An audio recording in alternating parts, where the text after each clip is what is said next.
Mira este ladito.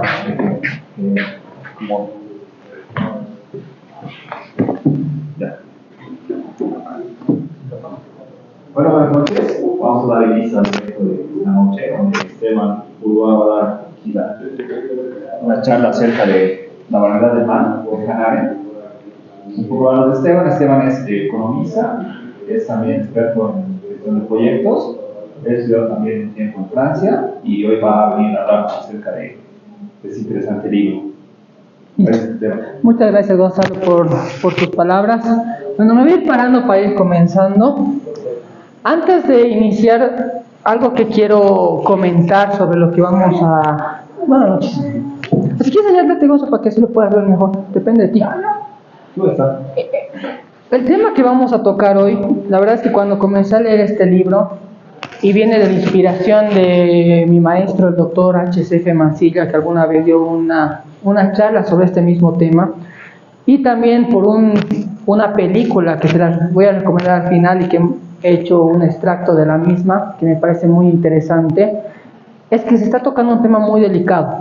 Y vamos a intentar extrapolar estas ideas, porque creo que son ideas muy actuales, que pueden permearse en la situación nacional, y de lo peligroso y riesgoso que es el hecho de que la gente cometa el mayor pecado que según Hannah Arendt puede existir, el negarse a pensar, el negarse a reflexionar por sí mismos y decidir sobre sus propias acciones en vez de simplemente dedicarse a seguir órdenes. Estas diapositivas que les voy a mostrar en su mayoría es una recopilación de extractos, de citas que he estado viendo durante el libro. Para los que me conocen, cuando yo lo leo, voy extrayendo las citas. Y bueno, inicialmente esta presentación tenía 50 diapositivas, tuve que volverlo a hacer porque las ideas y las frases que deja Arendt, y no solamente Arendt, sino el mismo Eichmann y otros personajes que aparecen durante el libro, son muy fuertes.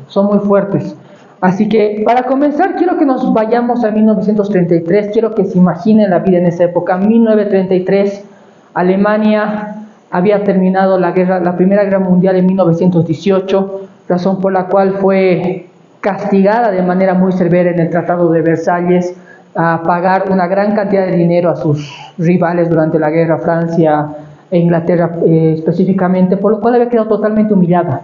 De haber sido la gran potencia emergente antes de la Primera Guerra Mundial, pasaba a ser una potencia humillada. Y obviamente esto hizo mella, uno, en la economía nacional, por un lado, y dos, hizo mella también en cómo la gente veía, cómo ellos mismos se veían, ¿no?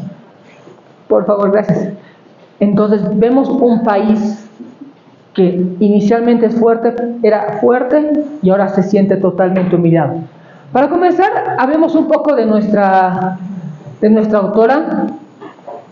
Esta presentación está basada en la teoría la banalidad del mal, que está basada en este libro que se llama Eichmann en Jerusalén, de la filósofa Hannah Arendt. Entonces, hablemos un poco de ella.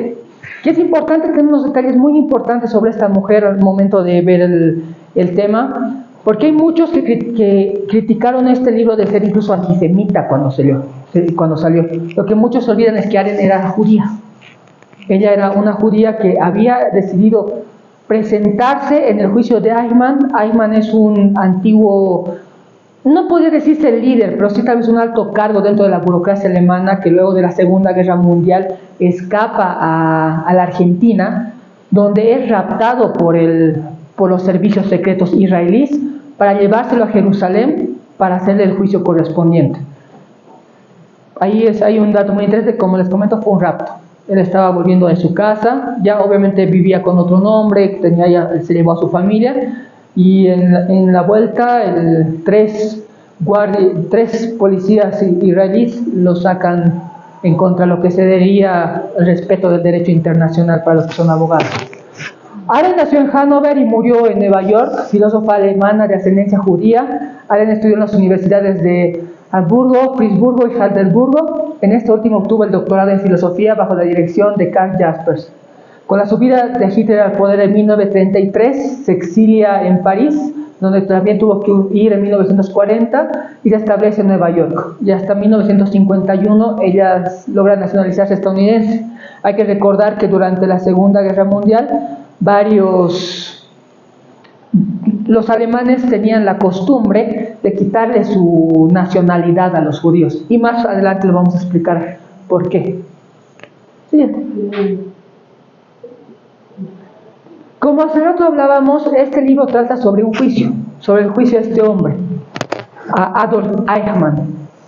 Este hombre nació en Austria, nació en Alemania y se muda en Austria, donde después de muchos problemas profesionales, no logra establecerse, no logra hacer una carrera decente, incluso su padre lo consideraba un hombre tonto, se une al partido nazi y eventualmente se termina uniendo a las SS, que son el grupo, era la formación más fuerte dentro del partido, responsables del holocausto, del asesinato de muchas otras etnias, porque recordemos que no solamente fueron judíos los asesinados, fueron también gitanos, fueron otras minorías, y muchos, incluso los polacos, muy probablemente hubieran sido también arrasados una vez terminado el genocidio a los judíos. Uniéndose a las filas del partido nazi, descubren el gran talento de Eichmann, seguir órdenes. Y vamos a ver que este fue su gran pecado. Y también hay que decir que era muy bueno organizando cosas. Siguiente, por favor.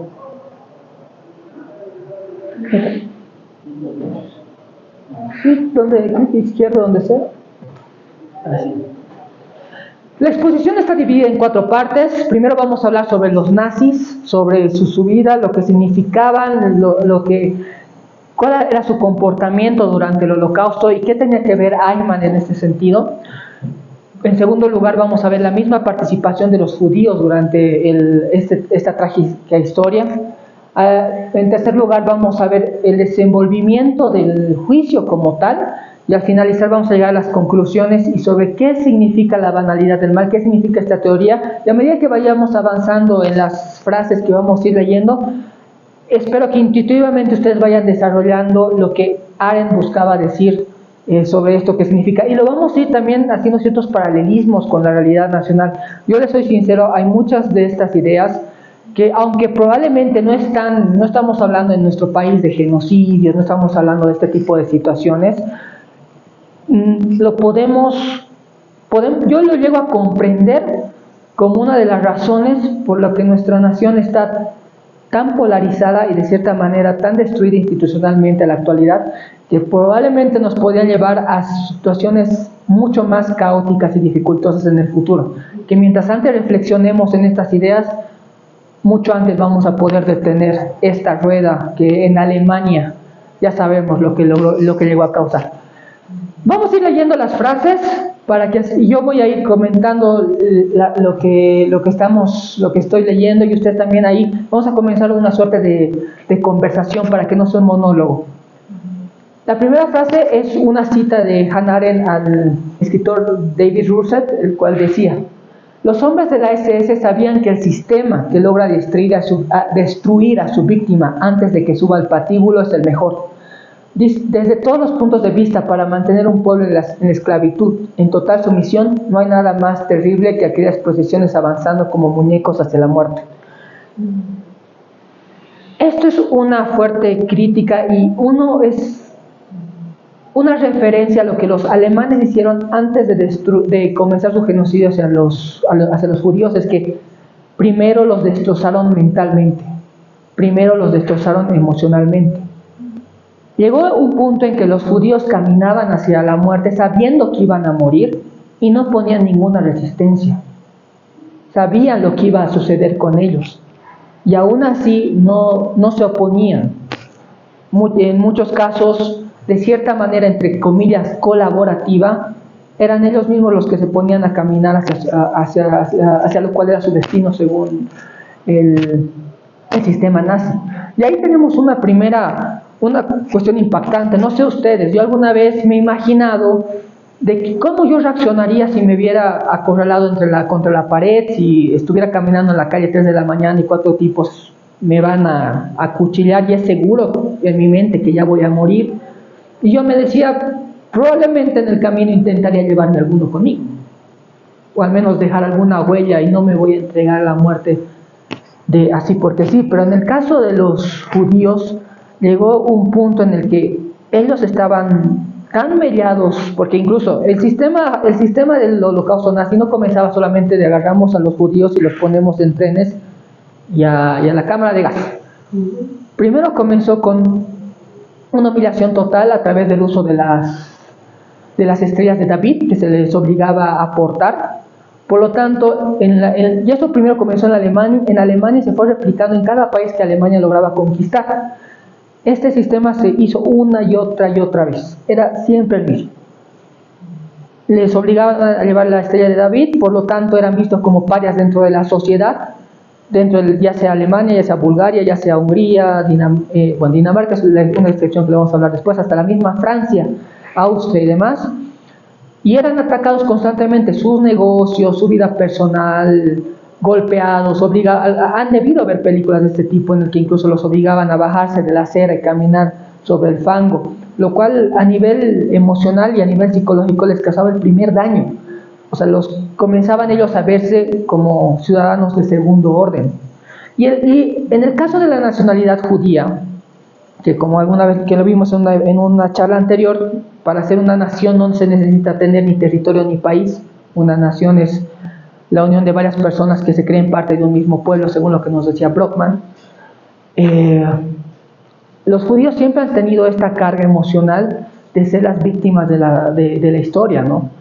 La Iglesia Católica en su momento les hizo persecuciones, diferentes reinos, ya la misma Biblia habla de los flagelos que ellos también sufrieron, aunque también habla de otras cuestiones que el mismo pueblo judío le hizo a otros pueblos, pero ellos siempre de cierta manera se han visto como un pueblo abnegado y destinado a sufrir, al menos hasta la Segunda Guerra Mundial, que es cuando ya se puede decir que en general dicen un basta. Siguiente, por favor. Una de las frases más importantes al inicio de la obra que a mí me impactó mucho es esta referencia a un periódico alemán, el Frankfurter, donde en uno de los escritos decía: se formuló una pregunta elemental porque aunque muchos no crean, no todos los nazis fueron perseguidos y ejecutados o castigados.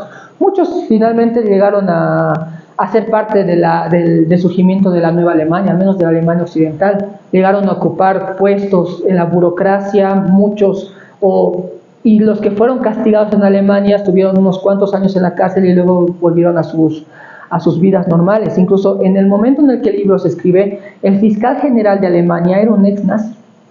Y había un alto cargo en la justicia alemana. Y ahí esta frase dice: se formuló una pregunta elemental que debía haberse planteado mucho antes. ¿Por qué razón las muchísimas personas que conocían perfectamente el historial del fiscal en jefe, haciendo referencia a este hombre que les comento, habían guardado silencio? O sea, ¿por qué nadie había dicho por qué hay un nazi ahí arriba? ¿Por qué no le quitan el cargo? Y la respuesta es simple: porque ellos también se sentían culpables. Toda Alemania se sentía culpable, porque de cierta manera toda Alemania había sido cómplice. Una matanza de ese nivel no es capaz de hacerlo entre unos cuantos.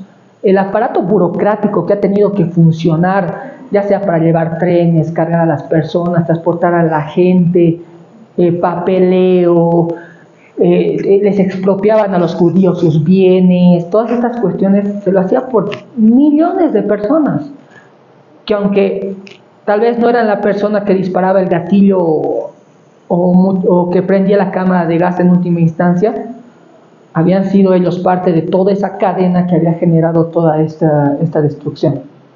Sí. Aquí es donde comenzamos a ver por qué el pecado de Eichmann, por así decirlo, era el nunca haber pensado por sí mismo. Dentro de las leyes nazis, recordemos, en esa época era legal matar judíos. O sea, lo que estaba sucediendo...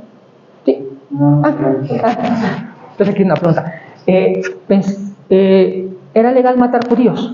Hay una frase que a mí me gusta mucho que dice: muchas veces el honor no tolera lo que muchas veces la justicia sí. Y en el caso en esa época, la justicia y el derecho estaban del lado del asesinato. Y bajo esa premisa, Eichmann, este hombre, siempre había sido un ciudadano fiel, cumplidor de las leyes y las órdenes de Hitler, el cual él cumplió con todo celo, pues tenían fuerza de ley en el Reich. Si Hitler decía X, eso era ley. Y en el mismo momento era ley. O sea, si él lo decía en un discurso público y en un discurso público decía prohibido utilizar urinarios, se volvía ley.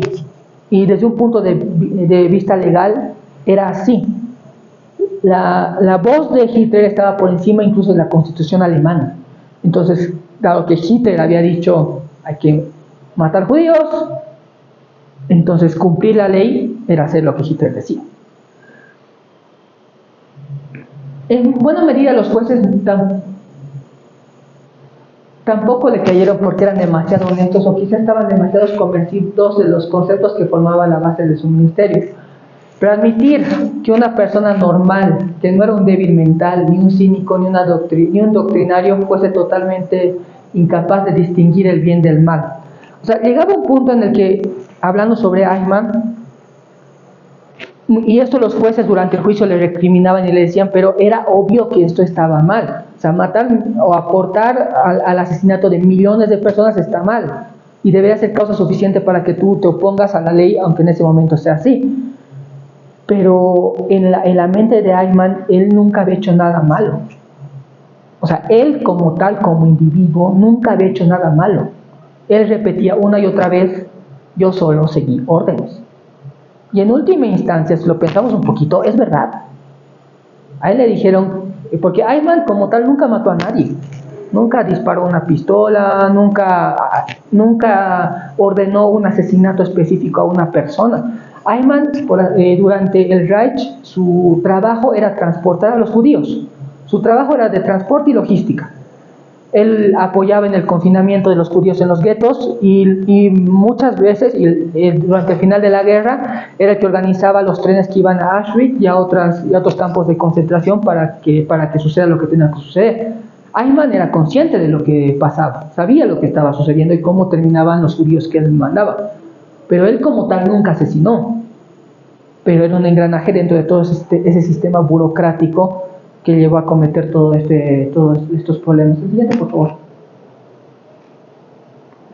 El día 8 de mayo de 1945, la fecha oficial de la derrota de Alemania, cuando se rinde incondicionalmente frente a los aliados, tuvo para Eichmann una importancia especial, ya que se dio cuenta de que a partir de entonces se vería obligado sin pertenecer a organización alguna. Ahí él dice, comprendí que tendría que vivir una vida individualista, sin un jefe que me guiara, sin recibir instrucciones, órdenes ni representaciones, sin reglamento que consultar. En pocas palabras, ante mí se abrió una vida desconocida.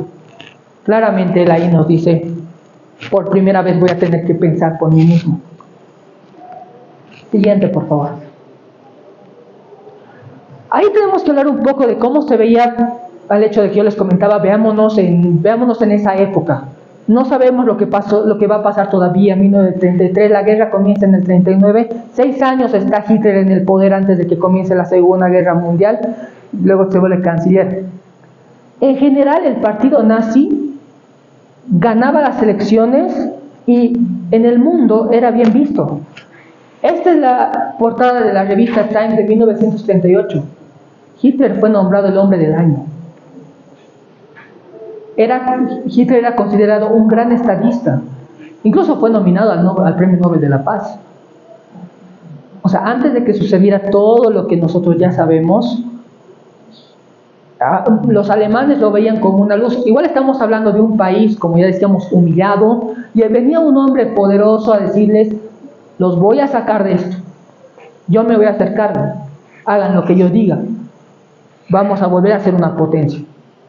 Y de cierta manera lo estaba cumpliendo, porque el desempleo con Hitler comienza a caer y demás. Y hay gente que incluso ahí dice de que Hitler fue un gran pensador económico, un gran estadista, en el sentido de que llegó el punto en el que el gobierno o las empresas pagaban las vacaciones de los burócratas. Un mes iban de vacaciones totalmente pagados por el gobierno. El desempleo cayó a cero después de una crisis del 29 y luego de la Segunda Guerra Mundial, que Alemania estaba por los suelos. Pero como economista les digo que eso es mentira.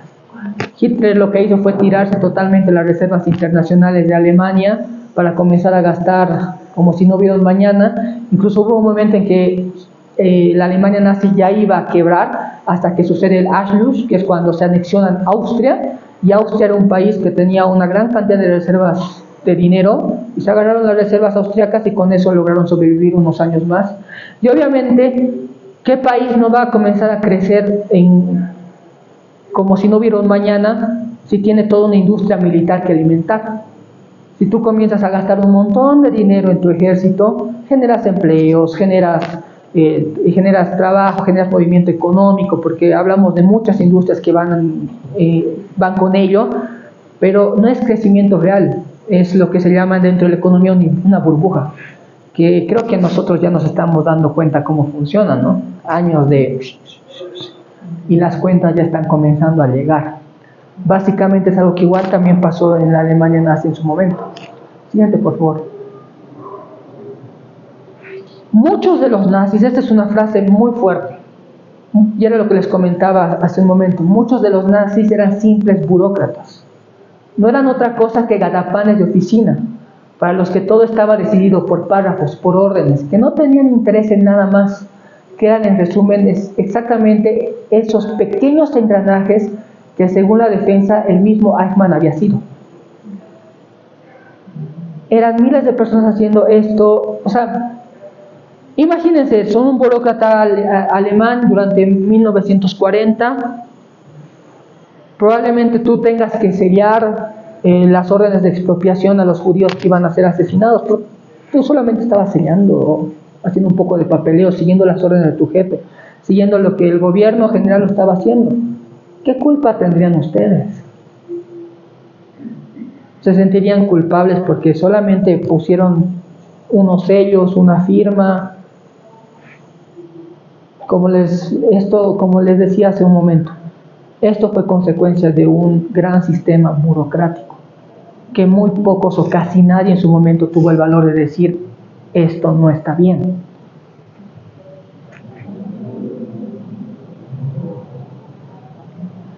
Como hace rato les decía, Eichmann jamás había matado a alguien en particular, incluso durante el juicio intentan incriminarlo de 2 asesinatos específicos, pero no logran hacerlo.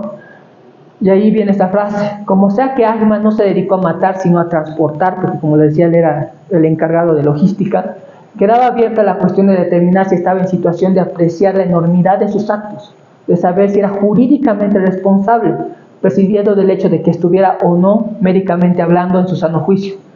Ambas dudas fueron resueltas en sentido afirmativo. Ahí para hacerles un pequeño spoiler, Eichmann es declarado culpable y ahorcado por estos crímenes. O sea, es declarado culpable de que a pesar de que él nunca había matado individualmente a alguien, él tenía la suficiente responsabilidad dentro del sistema nazi como para inculparlo de aportar al asesinato de millones de judíos y también de gitanos y de otras etnias. Si me acuerdo bien, son 12 los cargos por los que es sentenciado, 4 de ellos contra los judíos, 8 contra la humanidad, y bueno, declarado culpable después de creo que 2 años de juicio, 2 meses después de la apelación. Apenas sale la apelación, 2 horas después lo matan. Siguiente. Aquí es donde vamos a tocar un tema sensible, que ya aquí pasando a la segunda parte, que es sobre cómo los judíos participaron o fueron parte incluso de lo que fue su propio holocausto, ¿no? Este es un tema que no se toca mucho, y esta es la razón por la que a Hannah Arendt, después de la publicación del libro, porque Hannah Arendt va, como les comentaba, va al juicio de Eichmann porque ella no pudo participar del juicio de Nuremberg, entonces ve esta oportunidad para ver cómo quería ver a los líderes nazis de frente, quería verlos enfrentando sus crímenes, ¿no? Y al salir, y es contratada por un periódico, no me acuerdo cuál es, el cual le financia todo el viaje, obviamente bajo el hecho de que al final de terminar el juicio él iba a entregar su escrito, que es básicamente ese libro, el resultado, que cuando sale a la luz es criticada de antisemita, una judía odiadora de judíos, de que odiaba a su propio pueblo, y fue atacada de una manera que impresionante. Al final de la presentación les voy a presentar un extracto sobre una recreación de su defensa de por qué había escrito lo que había escrito. Una de las razones por la que es atacada de esta manera es porque ella habla explícitamente y sin tapujos, yo lo veo de una manera objetiva, a pesar de ella misma judía, sobre cómo los judíos aportaron a sus propios asesinatos. Y ahí dirán, ¿cómo podemos aportar a esas cuestiones?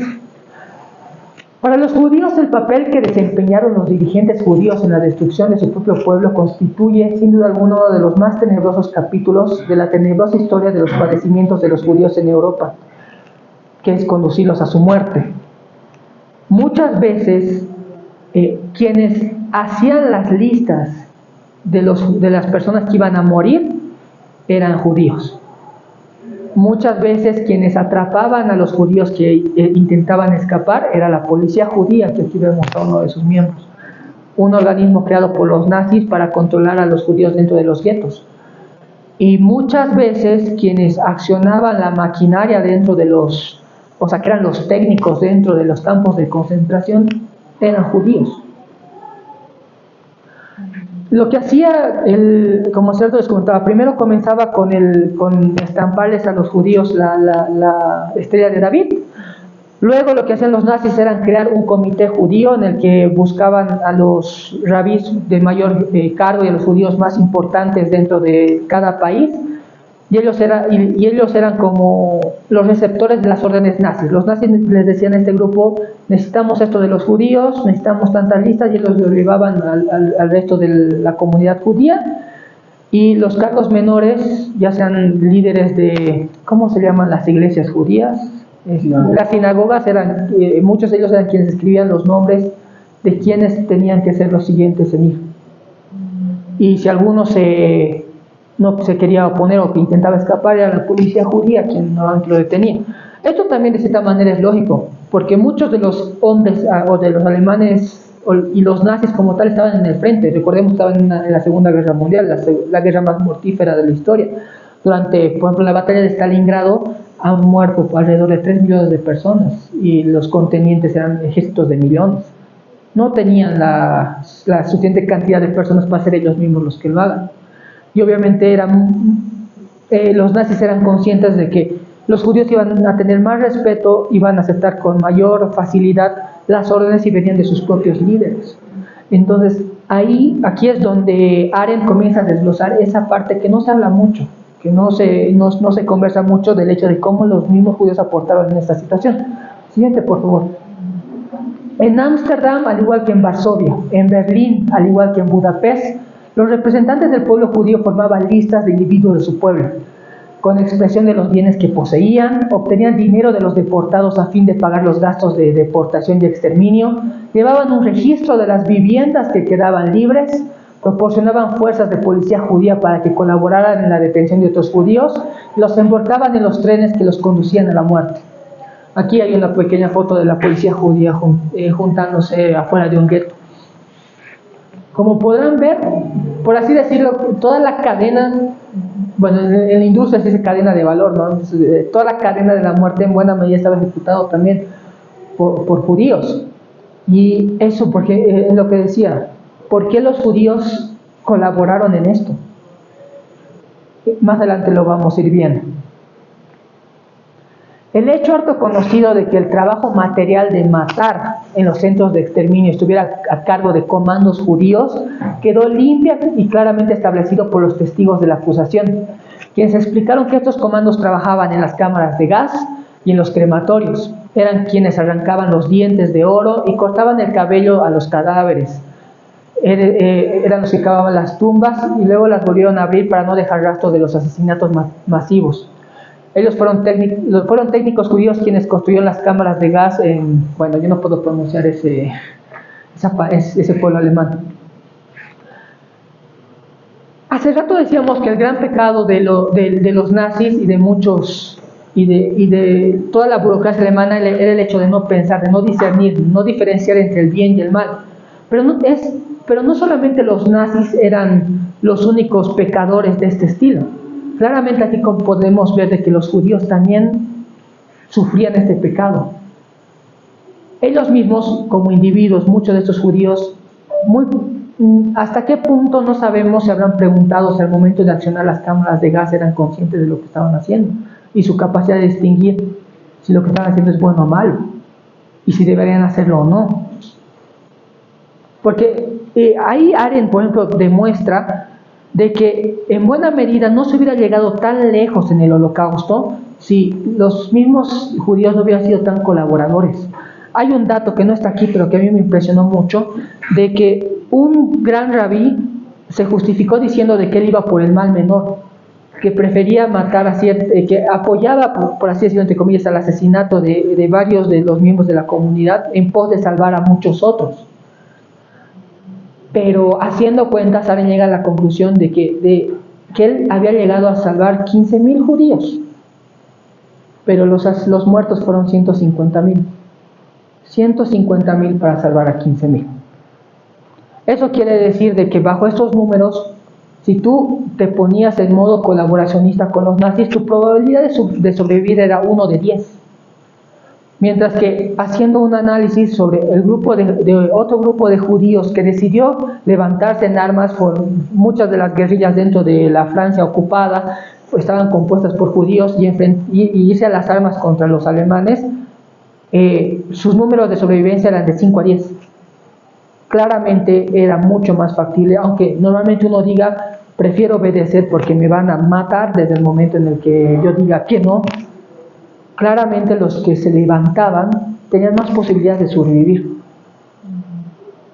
La rebeldía en ese momento, o sea, ahí normalmente la obediencia es muy bien vista y muy bien alabada, o sea, es algo que en general el hecho de un jefe, el tener seguidores o subalternos que le hagan caso en todo, en la sociedad normalmente es visto como algo bueno y deseable. Y eso es básicamente la razón por la que llegaba a pasar lo que sucedió. Alemania, por así decirlo, es un país altamente estructural y altamente jerárquico, especialmente en esta época. Era muy difícil de que hayan muchos casos de rebeldía dentro de Alemania, a diferencia de Francia, que es famosa por sus revoluciones. De Alemania no sabemos muchos de estos eventos, y los pocos que hubieron dentro de la historia alemana no fueron tan sonados, ¿no? Siguiente, por favor. Esta frase, aquí comenzamos la siguiente parte. Aquí es cuando comenzamos a esbozar qué es la banalidad del mal. Y es esta frase, ¿no? Yo solo sigo órdenes. ¿Cuántas veces la han escuchado? No sé. Ahora, ¿cuántas veces la escuchan? En los bloqueos. Los dirigentes diciéndoles a sus que vayan, que les preguntan, y cuando les preguntan no saben ni por qué están ahí. O tal vez a un grupo que yo critico mucho, los burócratas del Estado. ¿Cuántos de ustedes tienen algún conocido, amigo, familiar que trabaje para el gobierno? ¿Nadie más? ¿Alguna vez no han tenido conversaciones con estas personas y les han preguntado sobre eventos, por ejemplo, del 2019 que hemos visto todos, o sobre cómo se movió el gobierno, o actualmente, y les dicen, ¿qué pasa en el ministerio? ¿Por qué les hacen caso? O cuando los mandan a marchar o los mandan a pelearse al alto y tú les preguntas sobre eso y lo único que te dicen es que yo sigo órdenes, me han dicho. Y si no voy me van a despedir. Bueno, señores, una de las razones por la que me impacta tanto es que eso muchas veces llegan a estas catástrofes. O sea, yo muchas veces hablo con muchos amigos y les digo, un trabajo lo vale. Y en términos vulgares, alguna vez lo he dicho, tu trasero vale 8,000 bolivianos al mes. Siguiente, por favor. Funcionarios públicos, obviamente haciendo referencia a la época en la que estaba sucediendo, funcionarios públicos que en la actualidad aseguran que permanecieron en sus puestos únicamente con la finalidad de suavizar las cosas y evitar que sus cargos fueran ocupados por verdaderos nazis. Y otra frase que aquí se le atribuye a Eichmann: nadie vino a verme para reprocharme ni un solo acto realizado por mí en el cumplimiento de mis deberes. Esta frase es la frase común dentro de los burócratas nazis cuando les preguntaban de por qué no habían renunciado a sus puestos durante el gobierno de Hitler, por qué no habían dejado de trabajar para el gobierno alemán sabiendo lo que estaba sucediendo. Y ellos decían: es que si yo estaba ahí probablemente no íbamos a hacer tanto mal, era mejor que esté alguien como yo a que esté un nazi de verdad, porque así se hacía menos daño. Y de cierta manera es lo que ahí Arendt llama el utilizar el argumento Poncio Pilatos, ¿no? Manitos, nos lavamos las manos, yo nunca he hecho nada. Era mejor que yo he hecho menos daño. Si hubiera estado otro, hubiera sido peor. Porque al final a nadie le gusta sentirse culpable. Si nos ponemos a pensar y extrapolando un poco a la realidad nacional, si nosotros vamos de un trabajador del Ministerio de Economía, yo creo que le podríamos reprochar de la situación económica del país, porque probablemente es uno de esos engranajes que hicieron posible la crisis que actualmente estamos viviendo. Y cuando nosotros le digamos: sabes que vos has colaborado con la situación que vive en nuestro país, nos va a responder: yo solo sigo órdenes. Y muchos de ellos probablemente sabían lo que estaba sucediendo mucho antes. Incluso ahora nosotros sabemos que de manera oficial el gobierno dice que estamos bien, que estamos enfrentando y demás, y que el otro. Pero otras bambalinas, cuando hablas personalmente con alguien que trabaja en el gobierno, te dicen: no sabemos qué hacer. Yo soy economista, tengo amigos economistas que están trabajando en el gobierno que me han dicho: no sabemos qué hacer, no sabemos dónde sacar. Y yo les pregunto: entonces, ¿por qué publicas? Porque los obligan a compartir los estados del gobierno, o sea, que a la industrialización, que lo otro, es que me dicen de que tengo que compartir, yo tengo que compartir. Pero si tú le preguntas a él: entonces, ¿tú eres culpable de lo que está pasando?, te va a decir que no. Y Eichmann era lo que él te decía. Eichmann te decía: no, yo no soy culpable de esto, yo no he mandado a esto. A mí me han dicho que que transporten personas y las he transportado. Yo nunca he matado a nadie. Y eso es verdad. Nunca, mientras él ejercía su trabajo, nadie le había dicho que estaba haciendo un mal trabajo. Incluso durante la Alemania nazi era considerado como el mayor especialista sobre judíos. Era su oficina la que estaba a cargo y la más eficiente cuando se ocupaba un nuevo país, era a quienes se enviaban para que ellos comenzaran a organizar la logística de la deportación. Asuntos exteriores se hacía cargo de la negociación con los gobiernos y ellos llegaban como buenos tecnócratas y burócratas a solamente cumplir órdenes y hacer lo que tenían que hacer. Y cuando llegó el juicio, obviamente él de cierta manera entendió en lo que se había metido, ¿no? Es muy diferente cuando miras a tus víctimas a los ojos. Lo que para Eichmann constituía un trabajo, una rutina cotidiana, con sus buenos y malos momentos, para los judíos representaba el fin del mundo, literalmente.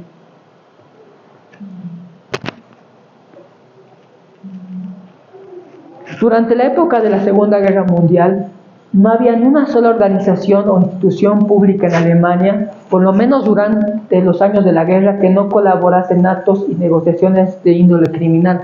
Nadie se salvaba. Y esa era la razón por la que muchos alemanes durante esa época, como hablábamos en el caso de este fiscal en jefe de Alemania, no se atrevían a señalarse el dedo el uno con el otro, porque muy probablemente ellos también habían colaborado con la Alemania nazi, ya sea en una fábrica, ya sea en la burocracia estatal, ya sea en los diferentes niveles del ejército nazi.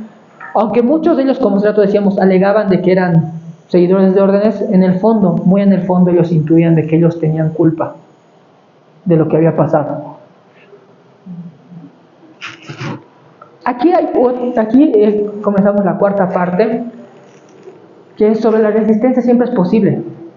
A pesar de todas estas cosas que hasta ahora han sido muy tristes, han habido ciertos casos, ciertas personas que son ejemplo de que hubo gente que moralmente hasta el final supieron decir: esto está mal y no lo voy a hacer, y muchas veces a costa de su propia vida. Y muy probablemente si hubieran sido más los que hubieran tenido el valor de decir esto está mal y pensar por sí mismos y no solamente limitarse a seguir órdenes, no hubiera pasado lo que había pasado y no tendría la humanidad esta huella que tiene, que hasta ahora sigue cargando, ¿no? Por ejemplo, no es irracional, no es ilógico lo que pasa con Israel actualmente.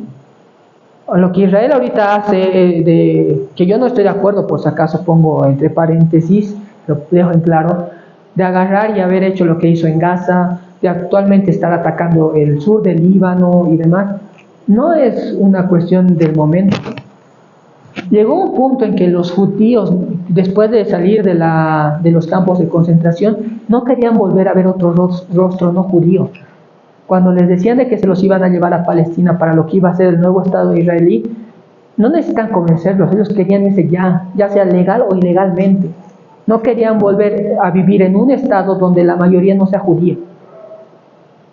Y mucho del comportamiento del gobierno israelí actual y de su población, en parte es por esto. Una vez ya se habían visto ellos como víctimas, y actualmente su filosofía es de no va a volver a pasar. Y viven en una parte del mundo donde básicamente todos sus alrededores quieren destruirlos. Se ha sabido que Irán tiene su constitución literalmente como objetivo la destrucción de Israel. Apenas se instituyó el Estado israelí, comenzó la primera guerra de Israel. Entonces, de cierta manera las consecuencias de esta época se siguen viviendo hasta la actualidad. Al final de la guerra se dio el caso de dos muchachos campesinos alemanes que, al ser llamados a filas por la SS, se negaron a alistarse. Fueron condenados a muerte. En el día de su ejecución escribieron a sus familias: preferimos morir a llevar sobre nuestra conciencia crímenes tan horribles. Sabemos muy bien cuáles son los deberes de la SS. La actitud de estos individuos, que desde un punto de vista práctico nada hicieron, era muy distinta de los conspiradores o de los burócratas alemanes. Su capacidad de distinguir del bien y el mal había permanecido intacta y jamás perecieron crisis de conciencia. Probablemente su muerte no significaba menos muertes judías, probablemente el hecho de que ellos se hayan rebelado frente al statu quo nazi no significaba de que el mundo iba a cambiar, pero al menos individualmente estos dos jóvenes que murieron en su momento, que yo los considero héroes, y sus familias pueden darse el gusto de decir de que no fueron cómplices de una masacre. Y creo que eso vale más que tengo que cuidar mi trabajo. Por otro lado, hay un caso muy significativo. Normalmente, después de que los alemanes entraban a un país, recibían la colaboración de los estados ocupados y muchas veces de sus aliados. Pero hubo dos excepciones muy interesantes. La primera, aunque no lo crean, fue Italia.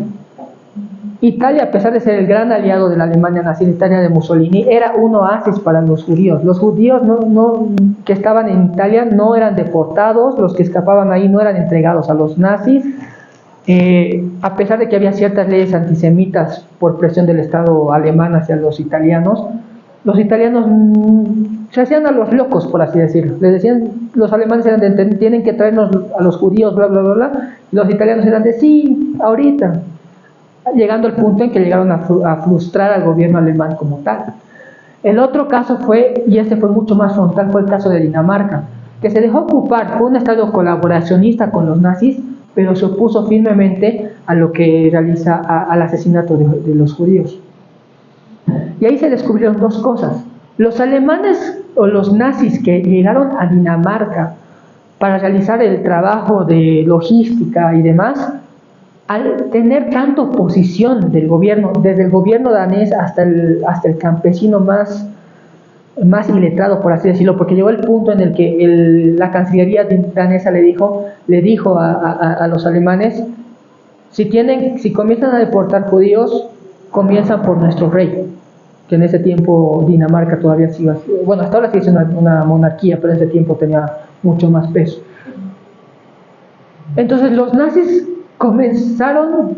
en Dinamarca comenzaron a reflexionar, por así decirlo, de lo que estaba sucediendo, e increíblemente muchos nazis en Dinamarca comenzaron a sabotear al mismo gobierno alemán. Los alemanes no confiaban en sus enviados en Dinamarca, no estaban dispuestos a colaborar. Llegó un punto de que comenzaron a ser perjudiciales para lo que buscaba Hitler, porque según Arendt, ella ve de que hubo una suerte en la que, al ver de que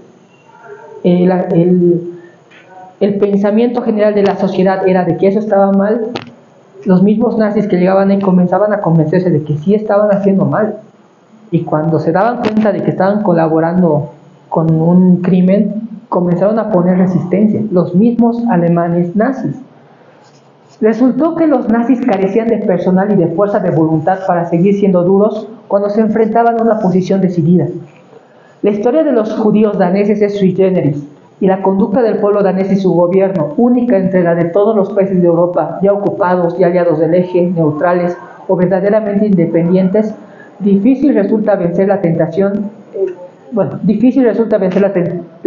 de recomendar que esta historia sea de obligada enseñanza a todos los estudiantes de ciencias políticas, para que conozcan un poco del formidable poder de la acción no violenta y de la resistencia ante un contrincante que tiene medios de violencia ampliamente superiores. Para los que conocen el mapa de Europa, Dinamarca es un país al norte de Alemania, una pequeña península de unos cuantos habitantes, que al menos durante la Segunda Guerra Mundial Alemania se hubiera pasado por encima, pero tuvieron la suficiente resistencia desde su gobierno central para decir no, y no pasó nada. Los judíos que quedaron a vivir en Alemania no fueron asesinados, no fueron extraditados, y aparte, con ayuda del gobierno sueco, se llevaron una gran cantidad de judíos para que ya estén a salvo de las matanzas nazis. Y fue uno de los pocos países que respondió por los judíos. Algo que hacían los nazis era que hacían que les quiten la nacionalidad a los judíos. O sea, no sé, nosotros somos Bulgaria, y le pedían a los búlgaros que a todos los judíos después de 1918, nacidos después de 1918, sean considerados apátridas, porque cuando uno es considerado apátrida no hay gobierno que responda por ti, entonces pueden hacer contigo lo que quieran. Y los daneses, a diferencia de todos los estados europeos, porque incluso los franceses no se salvan, la Francia de Vichy fue muy agresiva con los judíos durante la ocupación nazi, ellos llegaron a responder por otros judíos que no eran necesariamente daneses.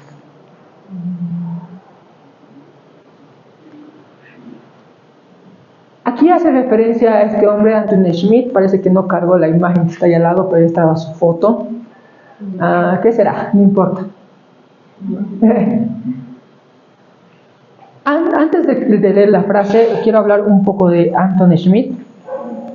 Este hombre era un miembro de la Alemania nazi, o sea, era parte de la SS, que después de un tiempo, durante sus trabajos, porque él era el que era parte de los comandos que buscaba a soldados alemanes que se habían extraviado después de las batallas para volverlos a llevar hacia sus cuarteles.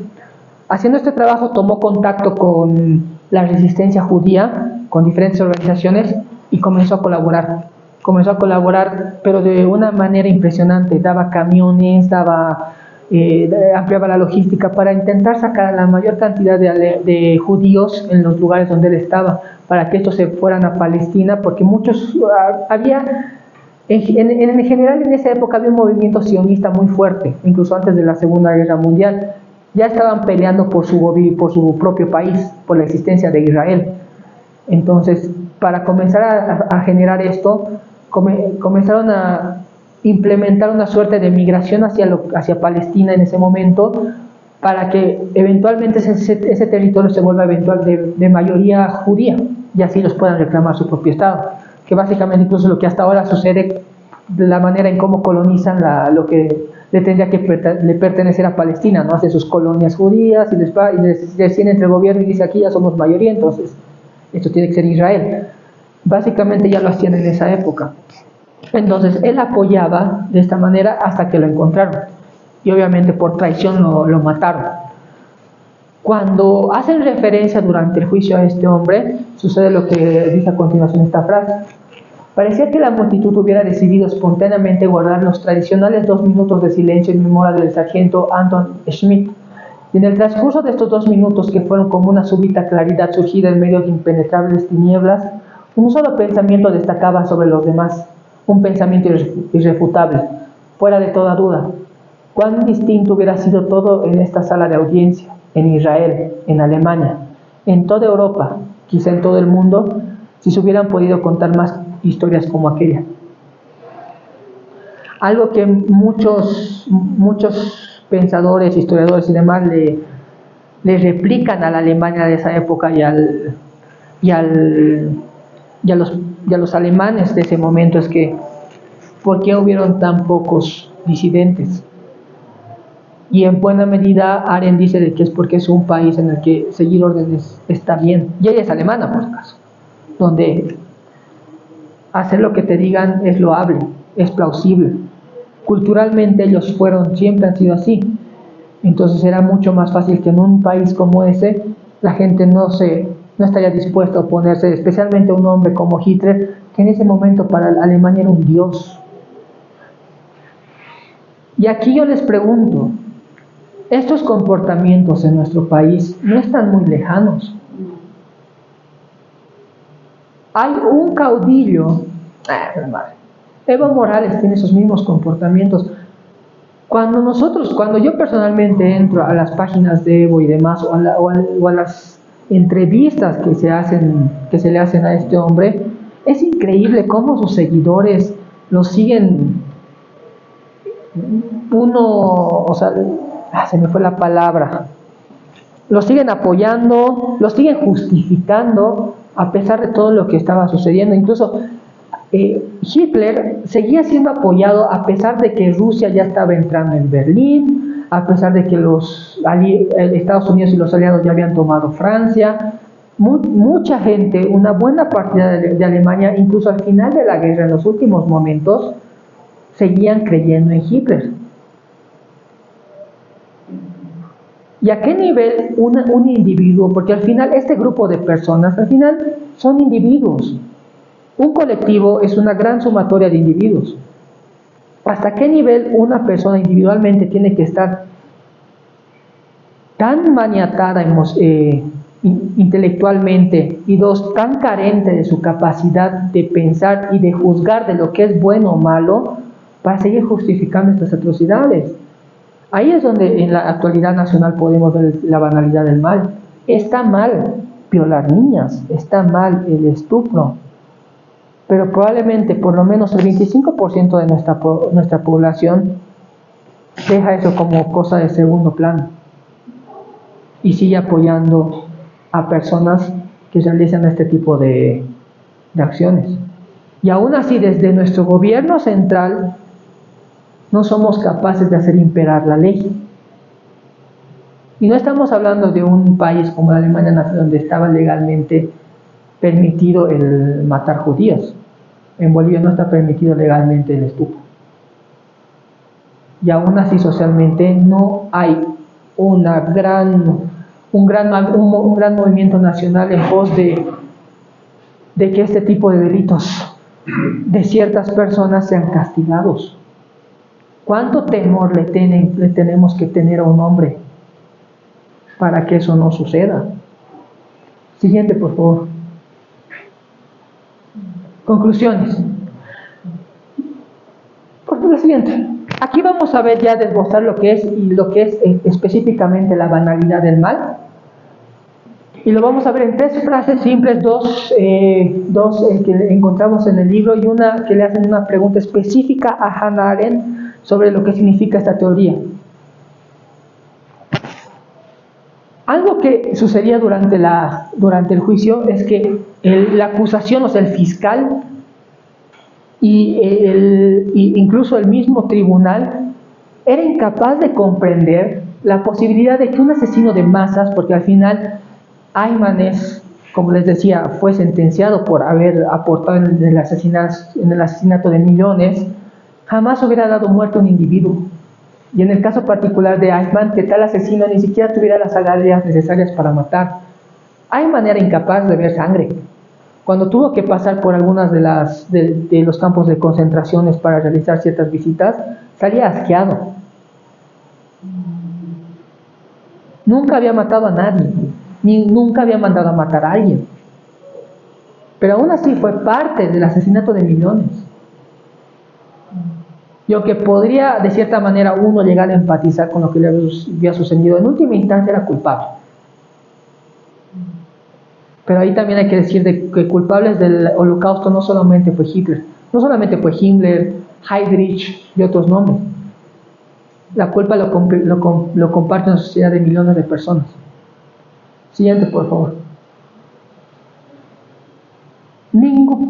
Ahora ahí es cuando muchas veces escuchamos, y volvemos a la parte de decir, yo solamente seguía órdenes, yo no pensaba que era así, lo hago por necesidad y tantas otras cuestiones, ¿no? Ahí es cuando Arendt agarra y te jala de las orejas y te dice, ninguna obra humana es perfecta. Y por otra parte, hay en el mundo demasiada gente para que el olvido sea posible. Siempre quedará un hombre vivo para contar la historia. En consecuencia, nada podrá ser jamás prácticamente inútil, por lo menos a la larga. Porque hoy día hemos hablado de 3 ejemplos específicos de individuos y de una nación, que hablamos de los 2 campesinos que decidieron morir antes de ser parte de la SS, hablamos de Anton Schmidt, que murió por traición al sacar judíos de la Alemania nazi, y hablamos de Dinamarca. Esos hombres fueron los que quedaron en la historia. Esos son los hombres que recordamos. Para los que no sepan, en Israel, cuando en ciertas fechas específicas suena, no me acuerdo cómo se llama este sonido, que exactamente duran esos 2 minutos que menciona Arendt, que no importa dónde tú estés, te tienes tu auto, te bajas del auto y te paras, porque es en memoria de los muertos en el holocausto y a los que murieron en las guerras de Israel. Y no solamente a los mismos judíos, sino a aquellos que los intentaron salvar. Y ahí también, de cierta manera, tal vez mi ataque frontal hacia muchos burócratas que llevan a nuestras instituciones a como estamos. No van a ser recordados por la historia y probablemente van a ser condenados en el futuro. Porque va a haber un hombre por lo menos que vaya a contar y vaya a decir que también colaboraron con ciertos sistemas. Y actualmente, lo repito, aunque no estemos hablando de un genocidio en Bolivia, sí estamos hablando de un detrimento de una nación, y nosotros mismos somos culpables. No sé yo hasta alguna vez le he recriminado a algún familiar de haber votado por el MAS en su momento, porque para mí sí tiene cierta responsabilidad, y desde este modo de pensar, sí, porque también aportaron a lo que está sucediendo. La lección de esta historia es sencilla y al alcance de todos. Desde un punto de vista político nos dice que en circunstancias de terror, la mayoría de la gente se doblegará, pero algunos no lo harán. Y a esos que no lo hagan es a quienes recordaremos. Siguiente, por favor. El mayor mal es el cometido por los donadie.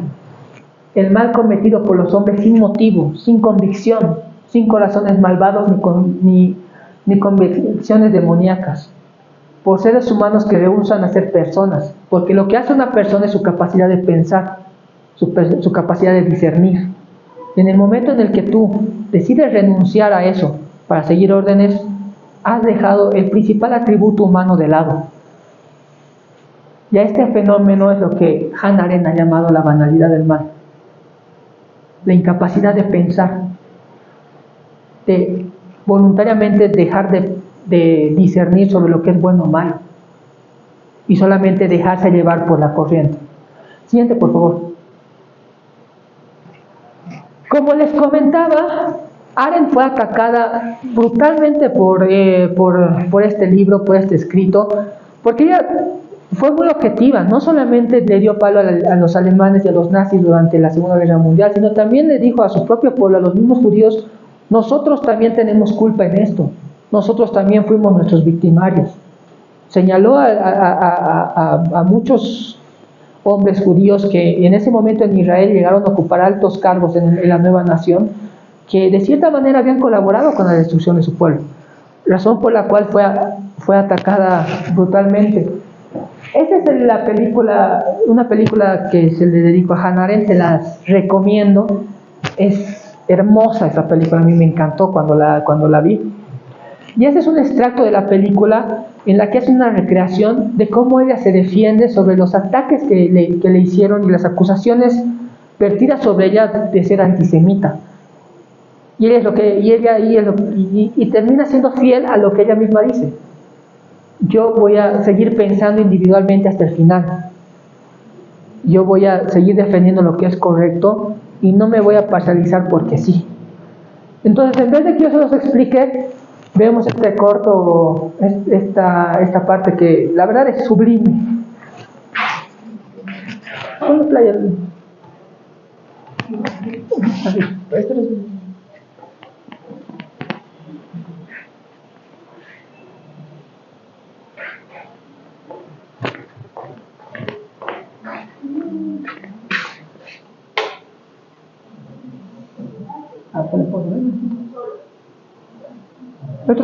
Cumplir las exigencias de la justicia.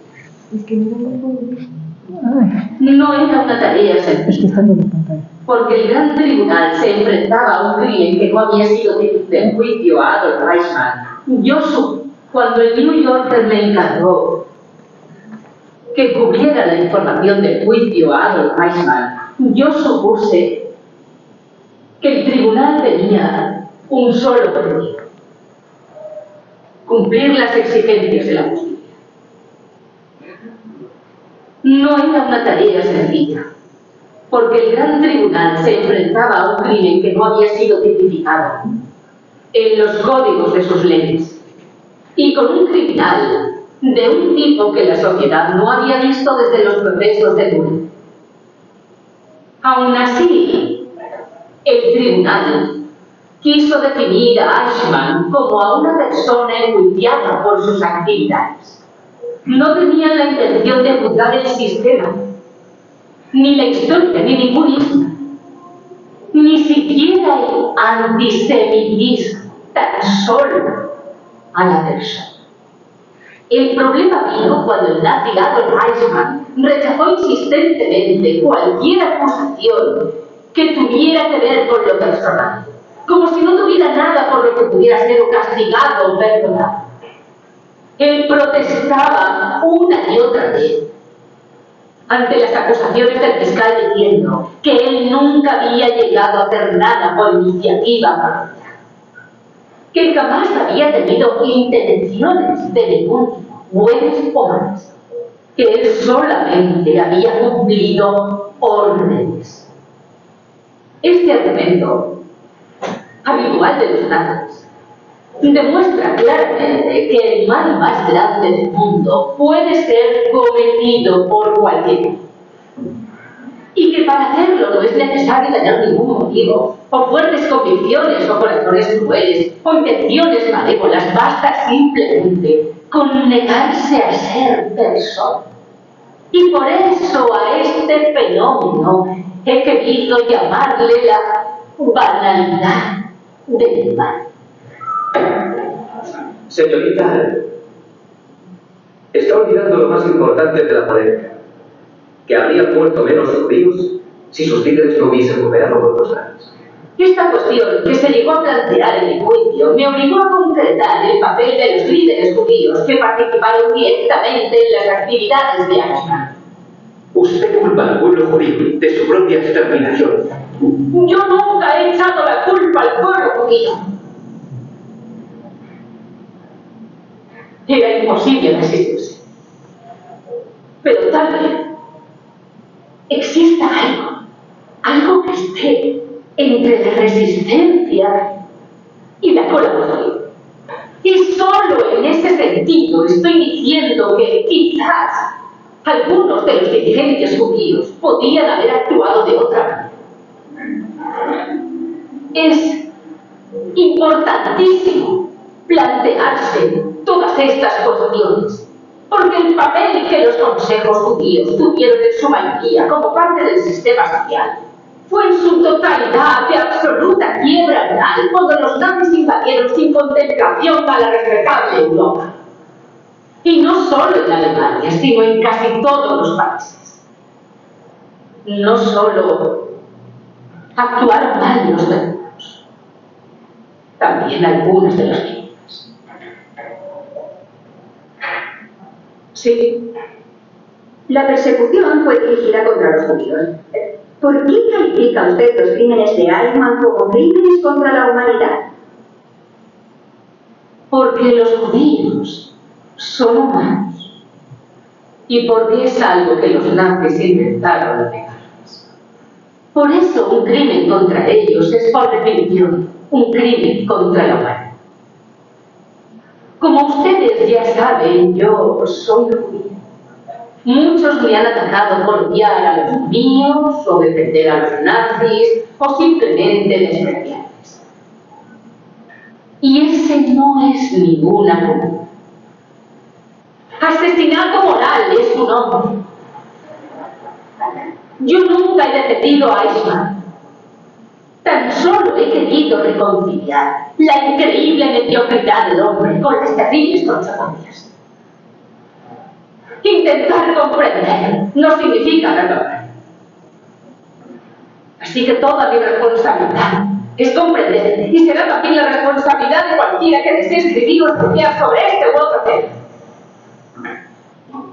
Desde Sócrates y Platón, entendemos que el pensamiento es algo así como el diálogo silencioso que el alma tiene consigo misma. Al negarse a ser una persona, Eichmann pasó a ser su propia víctima, renunciando sin saberlo a una de sus grandes facultades, la capacidad de pensar. Y como consecuencia, cuando dejó de pensar, dejó de ser. Fue la incapacidad de pensar la que hizo posible que muchos hombres, digamos normales y conscientes, cometiesen actos de barbarie a una escala enorme, actos que nunca antes se habían visto jamás. Es cierto, he tratado estos temas desde una perspectiva principalmente filosófica. La esencia del pensamiento al que me refiero, no es la del conocimiento, sino la que distingue entre el mal y el bien, entre lo bello y lo feo. Y lo que yo busco es que el pensar dé fuerza a las personas para que puedan evitar los desastres en aquellos momentos en los que todo parece perdido. El mundo empeñado en hacerme entender que no tengo razón. Y no se dieron cuenta del error más importante. Que el mal no puede ser banal y radical al mismo tiempo. Que el mal es una realidad extrema, pero nunca radical. Consciente y radical solo puede ser.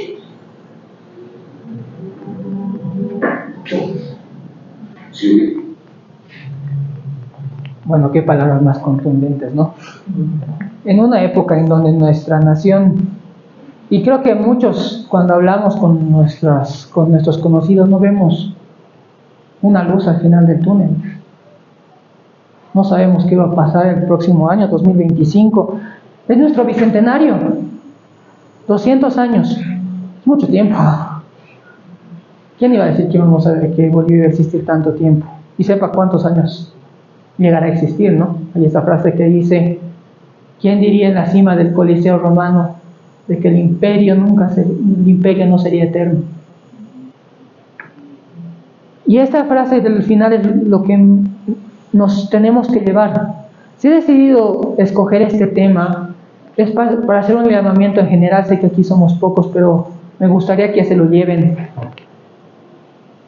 Que la única forma de afrontar estos momentos es viéndonos como individuos pensantes,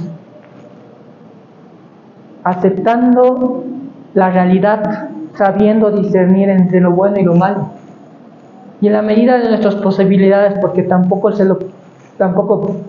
podría yo exigirles algo como eso, mantenerse al lado del bien a toda costa, y de ser posible sin importar las consecuencias. En el mejor de los casos, como dice Arendt, se podrán lograr evitar este tipo de atrocidades. En el peor de los casos no seremos recordados como cómplices de la destrucción moral en nuestra sociedad. Espero se puedan llevar esto, compártanlo. Creo que es una época donde nuestra nación más lo necesita. Sé que sentimos que estamos al borde del colapso y creo que es donde más tenemos que hacer algo.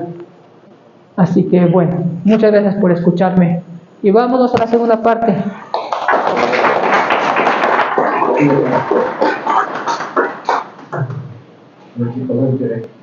¿Me quieres preguntar alguna cosa? ¿Me quieres ver una frase, algo? Bueno, en primer lugar, tus miedos han sido infundados. Primero tenías miedo a equivocarte con las fechas o a las alusiones referidas a las personas y no te has equivocado. Segundo, a que la gente iba a preferir ir al fútbol, a ver el fútbol. Ah, sí, felicidades por eso. Y el salón está más lleno que muchas de las veces que he visto exponer a personas destacadas de la misma talla que tu persona. En segundo lugar, según lo que yo estoy entendiendo, es una percepción personal. En esta historia hay por lo menos 5 grandes personajes. Y voy a ir desmenuzándolos a cada uno de ellos según lo que yo entiendo. En primer lugar está el que comete el crimen. Eso implícitamente incluye a aquellas personas que han formado parte de toda esta estructura de terror que tenía Alemania en la época de los nazis. Muy alejado de lo que ocurre con algunos estados fundamentalistas que tienen estas formas políticas de ejercer poder, dominio. No está muy lejano Venezuela, no está muy lejano Cuba, y que fundamentalmente tienen en segundo y en tercer orden personas que colaboran y que se oponen. Es decir, siempre van a haber personas que van a formar parte de una gran estructura, de un sistema, como dice Hannah Arendt, y que implícitamente tienen alguna condición por la cual se ven obligadas a obedecer. Hay un experimento que se llama el experimento de Milgram. No sé si ustedes lo habrán visto, seguramente que sí, donde ponen actores, unos con una bata, simulando una autoridad, otros operando, siendo conectados a una supuesta máquina que emite unas descargas de voltaje que la persona, que no es actora, que es el sujeto del experimento, se ve inducida a aumentar el voltaje a pesar de que ve dolor en la otra persona. Es un actor, no está ocasionando el daño. Y es la orden del médico, de la autoridad, que le dice que sube el voltaje y que sabe que lo puede matar. Y entonces, como resultado del experimento, cuando le preguntan a la persona por qué ha hecho eso, si sabía que estaba causando daño y podía matar a otro tipo, dice, es que yo solo recibía órdenes. Y esa es la figura de la autoridad que prácticamente encubre, enmascara el tema de la decisión personal, el hecho de tener que pensar, de ser racional y no darse cuenta que le está causando daño a otra persona. Entonces, esto es parte de la naturaleza humana, no estamos hablando de un campo de concentración nazi, ni conductores de ferrocarriles, ni gente que les arranca los dientes a los muertos, no, estamos hablando de una circunstancia controlada, un experimento que se ha realizado en nuestros tiempos. Entonces, parece que fuera una cuestión innata en el ser humano el tener que obedecer para no tener ninguna represalia. Desde chiquitos nos enseñamos. Haz caso a tu padre, haz caso a tu madre. ¿Por qué? Porque las consecuencias las vas a tener que sufrir si no haces caso. Y lo digo yo porque yo soy tu madre. Entonces, eso puede llevar a consideraciones por las cuales no se le puede pedir mucho a todas las personas para que puedan hacer objeción de conciencia, para negarse a hacer algo cuando estamos sometidos prácticamente bajo esta estructura mental que es natural en el ser humano, o llevarlos a la desobediencia civil, que muchas veces se ha producido. Las gestas libertarias han sido producto de eso. Y bueno, también está la colaboración, es decir, la complicidad que viene implícita de aquellos que son del otro lado, y en esto entramos en el tema de los actores que vienen como los sujetos del crimen, es decir, las víctimas. Si los rabíes que estaban a cargo de enviar las listas estaban colaborando con los nazis, son tan culpables desde el punto de vista penal como aquellos que han cometido el crimen. Más allá de lo que quieran utilizar como excusa. Es decir, hay un refrán que dice que es tan culpable el que mata a la vaca como el que agarra la pata. Y eso se aplica para el que está colaborando, como también para el que está sirviendo de medio para cometer el delito. Bueno, pero eso es como nosotros lo podemos juzgar el día de hoy. En esto entro en el tercer escenario, en el tercer tipo de personas que vienen a juzgar precisamente lo que se ha cometido. Nosotros somos muy convenientes al momento de juzgar lo que han juzgado otros, lo que ha sucedido en el juicio de Nuremberg, por ejemplo, que es una atrocidad desde el punto de vista jurídico, porque no había ninguna norma que prescriba de manera anticipada lo que iban a sancionar. Es un principio jurídico, o sea, yo no puedo decirte a ti que estás cometiendo un delito después de que lo has cometido si no estaba en el Código Penal. El principio de legalidad. No puedo hacer retroactiva la norma para que tu crimen que has cometido hace 10 años se te juzgue el día de hoy, porque en ese momento no estaba escrita esa norma. Eso es lo que quiere decir. Ahora, por otro lado, en ese momento matar alemanes, a judíos, estaba permitido, si es que no es deseable inclusive. Entonces, ni una ni otra norma se puede juzgar a los ojos o a la vista de nuestros tiempos actuales, de nuestras normas jurídicas, porque caeríamos en un error histórico al tratar de justificar, y es así como se ha producido un acto de exterminio con un acto de venganza. No ha sido un acto de justicia. O sea, has matado a tantas personas, no importa lo que digas, tienes que morir igual. La ley del talión, ojo por ojo, diente por diente. Y eso no es justicia, eso es venganza. Distinto sería estar en esa época y ser el juzgador y decir, ok, ustedes están incurriendo en estas normas, están violentando estas normas y no deberían hacer eso. ¿A quién van a crucificar? Al que diga eso. Le han crucificado a Hannah Arendt cuando ha dicho, yo no estoy de acuerdo ni con el que ha cometido el delito, ni tampoco con aquel que ha colaborado. Simplemente quiero defender la libertad que tiene la persona y el derecho y la obligación de pensar por sí mismo. Y ahora voy a entrar en el último tema, que es el que me llama más la atención, que es el papel de la víctima, que es muy delicado.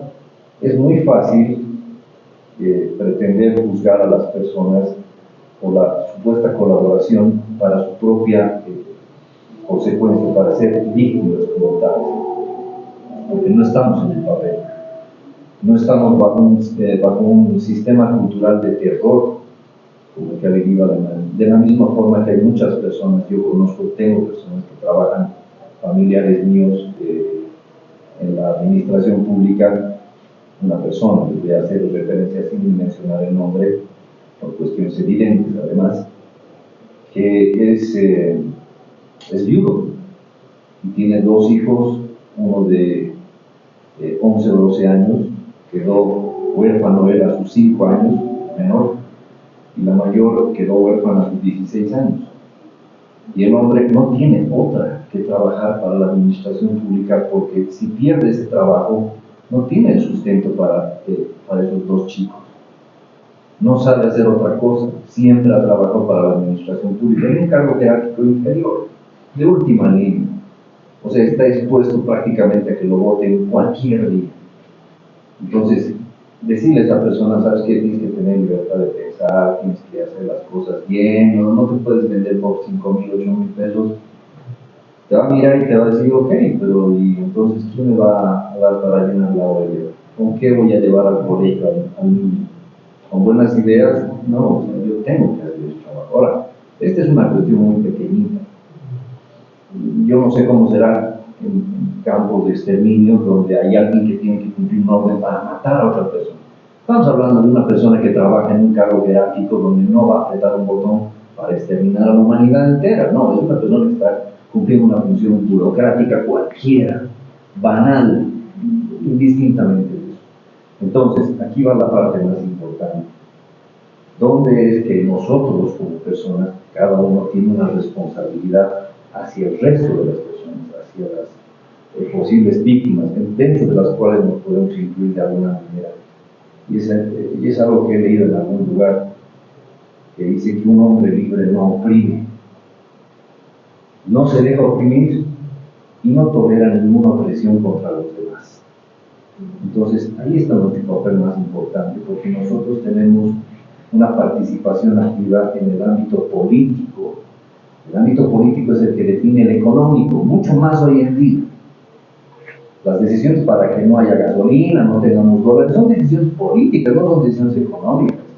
Que no lo agarren al innombrable, que no le manden el ejército para sacarlo de ahí y eliminar esa republiqueta, es una decisión política, eminentemente. Entonces nosotros tenemos que participar activamente desde el punto de vista político para evitar, para no tolerar ninguna forma de opresión contra los demás, ya que yo no permito que nadie me oprima. Yo soy una persona que trabaja de forma independiente, yo no oprimo a ninguna persona, entonces no debo tolerar ninguna forma de opresión contra los demás. Eso es todo, Esteban. Muchas gracias por tu ponencia, tu exposición brillante. Gracias. Gracias, Jorge. Bueno, ahí, o sea, por ejemplo, lo que Hannah Arendt hace es ponernos el problema en la palestra, ¿no? Claramente ella no nos está dando una solución. Entonces lo que ella misma dice en estas recreaciones tiene que haber, porque ella dice, era imposible la resistencia durante esa época, pero debe haber algo entre la resistencia y la colaboración, un punto medio, algo que permita perjudicar esas cuestiones. Y bueno, o sea, ahí es lo que yo veo principalmente, porque es verdad, cuando menciona este experimento es muy interesante, porque creo que inicialmente lo hicieron en Estados Unidos, si no me equivoco, y al ver los resultados vieron de que la mayor cantidad el mayor porcentaje de las personas estaba dispuesto a dañar a otros si una autoridad se lo decía. Y estamos hablando del país que se jacta de ser la cuna de la libertad, el país que está dispuesto a levantarse contra su propio gobierno, porque por eso existe la segunda enmienda y el hecho de tener armas, de tener la capacidad de enfrentarse a su propio gobierno si ven que su libertad está en boga. Pero cuando pensaron en replicar el mismo experimento en Alemania, decidieron no hacerlo al ver los resultados en Estados Unidos. Y probablemente sería muy interesante hacerlo aquí en Bolivia, a ver cómo reaccionamos nosotros. Y es verdad, es una peculiaridad del humano, ¿no? Pero creo que eso también, aunque seamos animales, no es razón para no detenernos e intentar impulsar el espíritu crítico. Imaginemos en un mundo utópico en el que si las personas fueran capaces de pensar y decir lo que está bien o mal, en el que ¿cuántos actualmente, si la mitad de nuestros servidores públicos decidieran decir no, basta, no está bien lo que nos están mandando a hacer, nos detenemos, no está bien que nos manden a pelearnos al alto, seguramente algo cambiaría, seguramente habría un impacto en ello.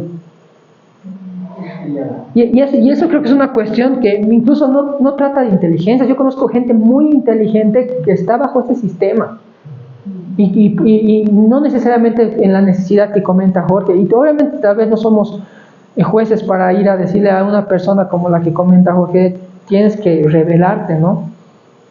Pero creo que aún así eso no es razón suficiente para no decir de que hay cierta responsabilidad, porque incluso estoy seguro que en Alemania nazi había mensajeros que llevaban las órdenes de asesinato y probablemente sabían lo que llevaban entre sus manos, ¿no? Probablemente incluso tal vez perder uno de esos correos hubiera salvado la vida de algunas personas. O sea, no tengo yo tampoco la solución. Si Arena, siendo tan brillante, tampoco la puso propugnar, solo podemos invitarnos a nosotros mismos de reflexionar sobre esta cuestión, ¿no?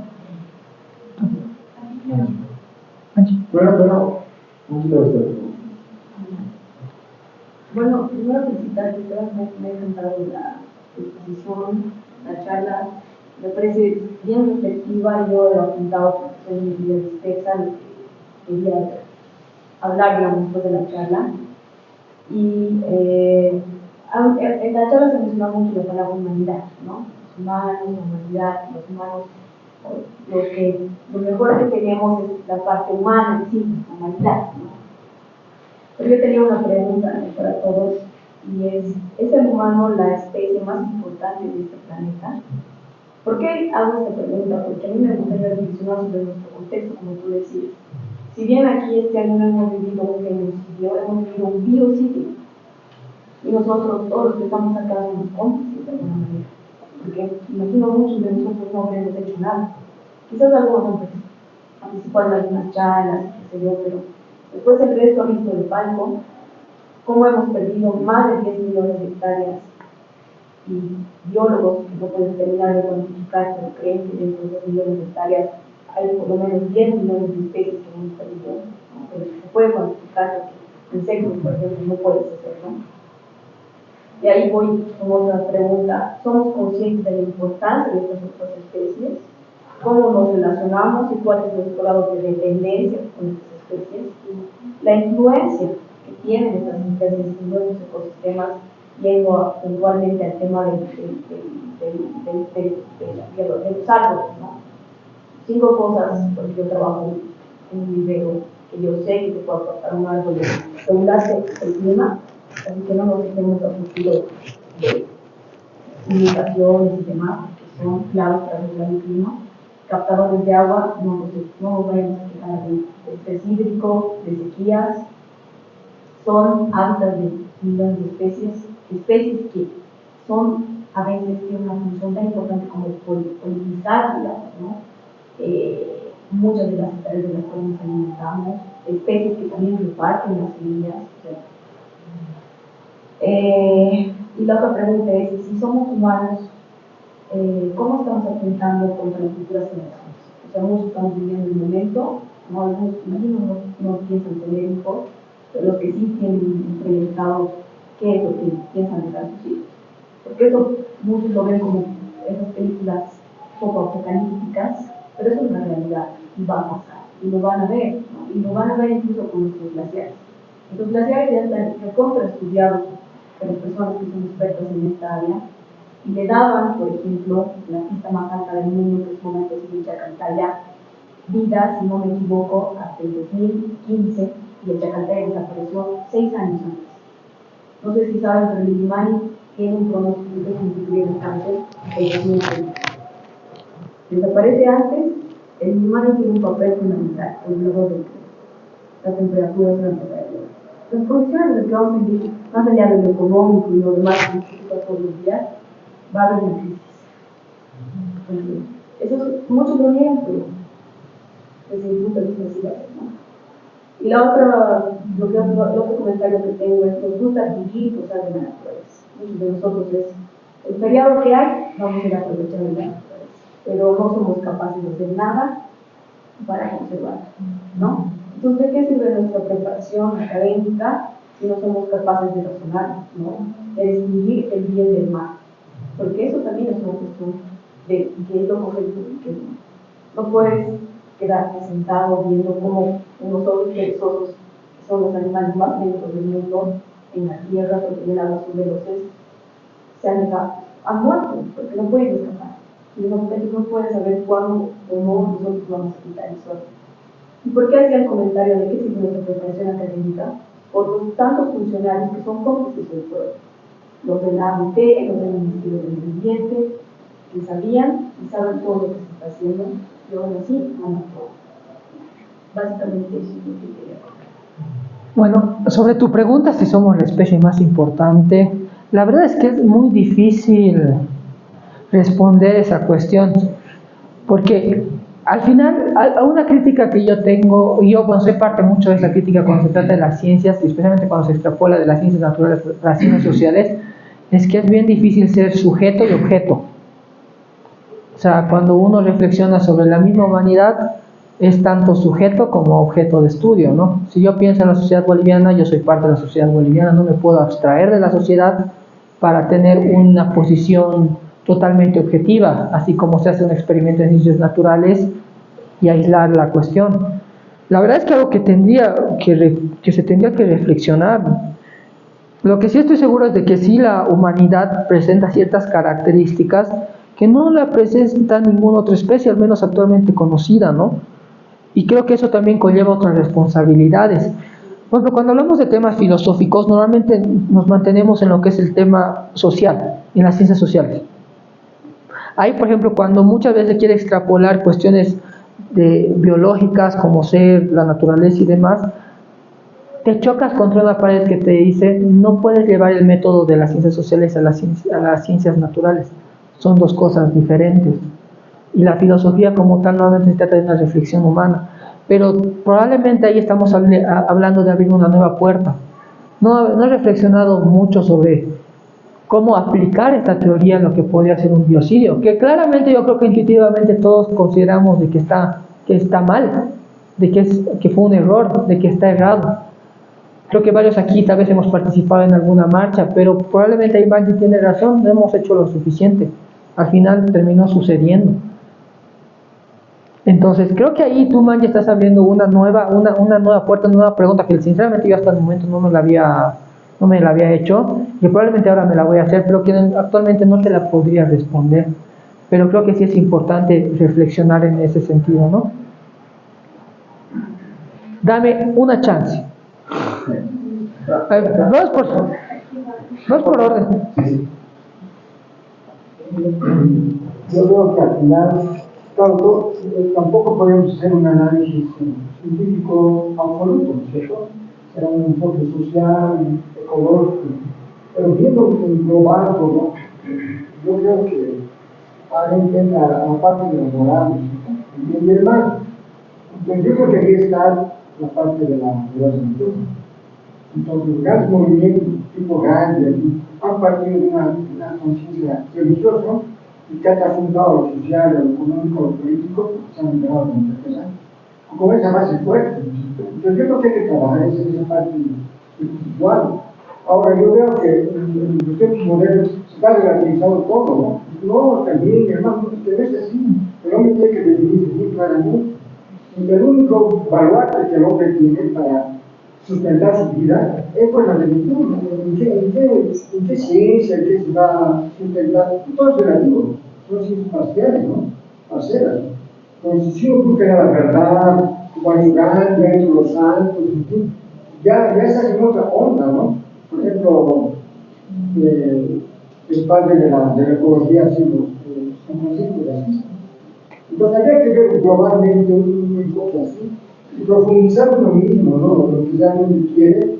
Y en este caso, como somos cristianos, bien o mal, habría que buscar esas fuentes, ¿no?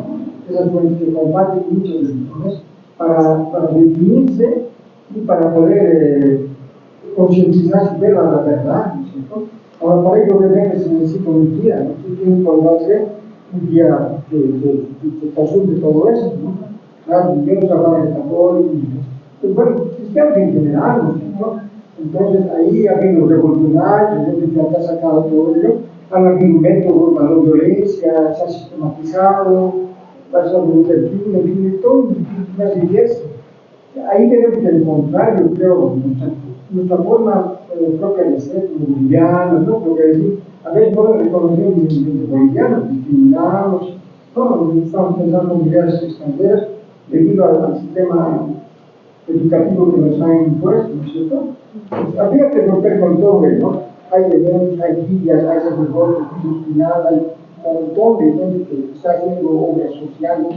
Entonces habría que profundizar eso para ya encontrar un cambio integral, no solo económico, social, global, incluso la cuestión de género, todo. Y ya, en base a eso, ya, no sé, pues hacer una campaña, no sé, una despeja en algo, para incentivar más la espiritualidad, ¿no? Y sí menoscabar la espiritualidad que tenemos en la vida. Y ahí está otro tema, ¿no? Pero que habría que tratar de integrar todo ello para encontrarnos. Y ahí recién ya individualmente y luego colectivamente. Entonces, ahí recién se podría ya hablar de cambios profundos, buenos, de la moral, ¿no es cierto? de la ecología, de la conciencia, y aplicamos la ciencia, ¿no? A la educación, a la ciencia. Por eso creo que lo que me interesa es que en conclusión me parece que alguien ha caído en eso, en incorporar, ahí entra la religión, ¿no? Desde el punto de vista. Sí. Ahora, si vamos a relativizar y pensando, ¿no? O pensando con algunas ideas muy interesantes de cambios teóricos, muy bien, bueno, pero resulta que es que han hecho con el tsunami. Entonces, si integramos un poco y montamos los libros, por ahí anda la solución. Mire, yo ahí respondería, y esto, bueno, para comentar, creo que antes de dar mi respuesta, es que yo soy ateo. Yo no tengo religión y no creo en Dios, en ningún tipo de Dios, ni energía, ni nada que mis sentidos puedan tocar y demás. Obviamente mi respuesta va a ser desde mi ateísmo, ¿no? Antes de darla, espero que no la tomen sensiblemente respecto a las creencias y religiones, que yo creo que es una decisión individual, ¿no?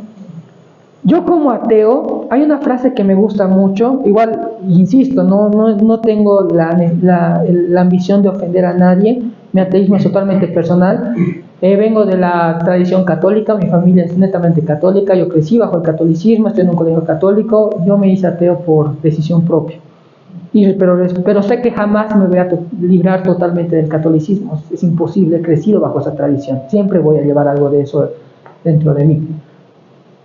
Hay una frase que me gusta mucho que dice: yo decidí ser bueno sin el soborno del cielo ni sin la amenaza del infierno.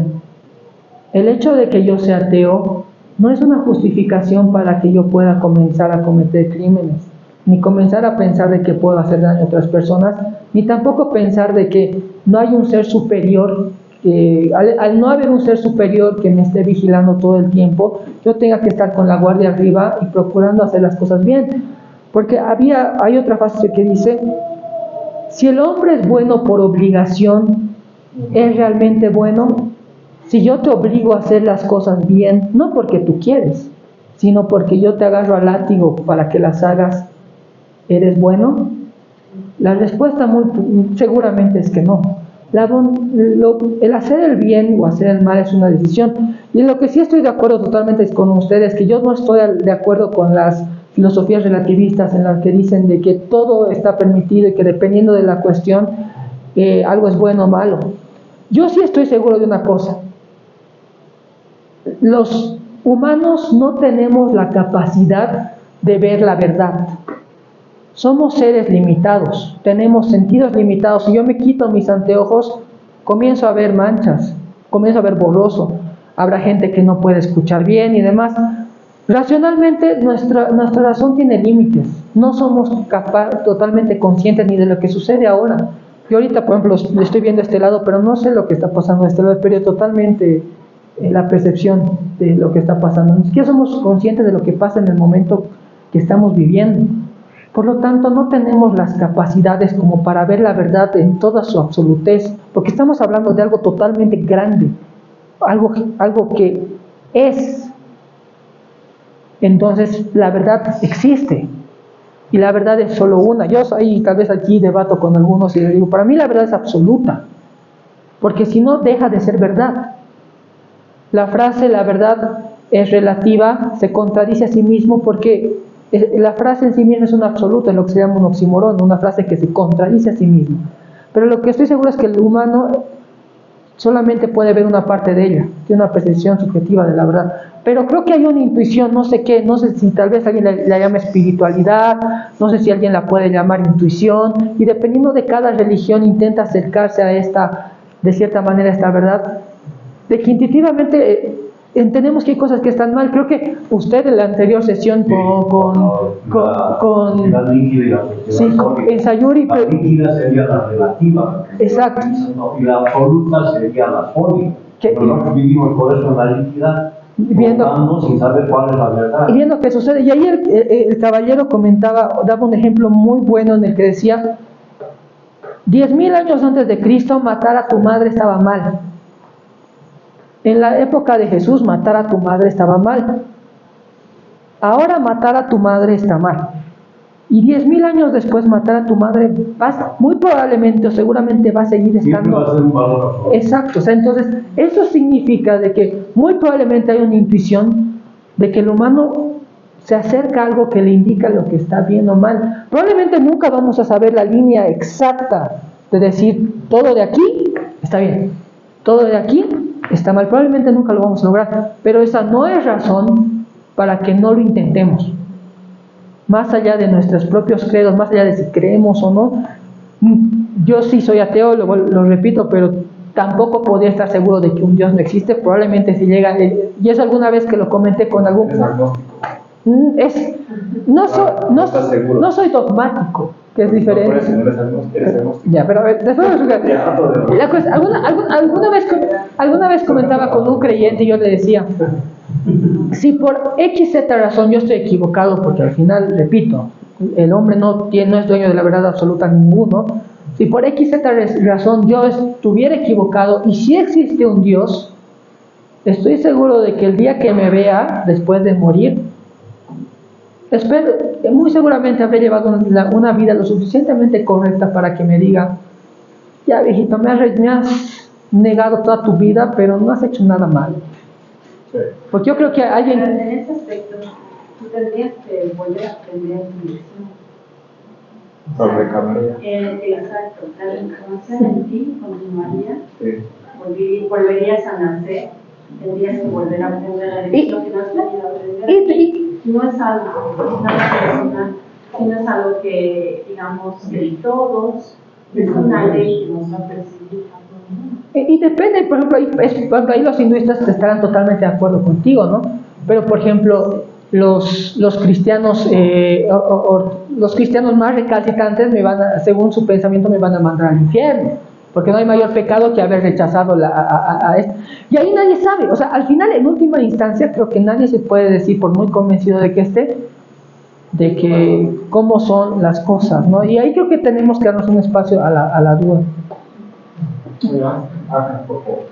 Sí, yo, por favor, respetuosamente, porque es una dama y además con mucho respeto, contestar a la pregunta de que si el ser humano es el ser más importante en la Tierra, es pues.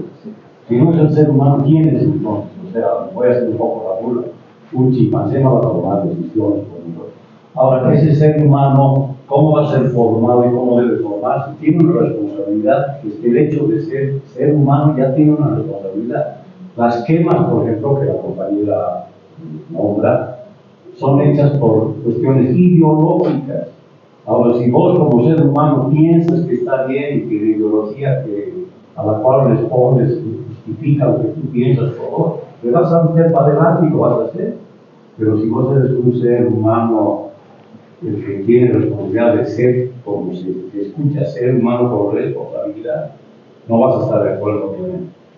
Incluso hay un comentario. Quería tocar un tema bien bonito que les va a mencionar unas personas. Hay una novela, creo que es León Munis, no estoy muy seguro, creo que se llama Éxodo. Es de estas novelas que hablan de los judíos que tienen como 800 y tantas páginas, que nunca terminan de leerlas, ¿no? Pero hay una parte que dice, y me refiero a esta parte que está relacionada con el filósofo Schopenhauer, que dice que es lo más importante en la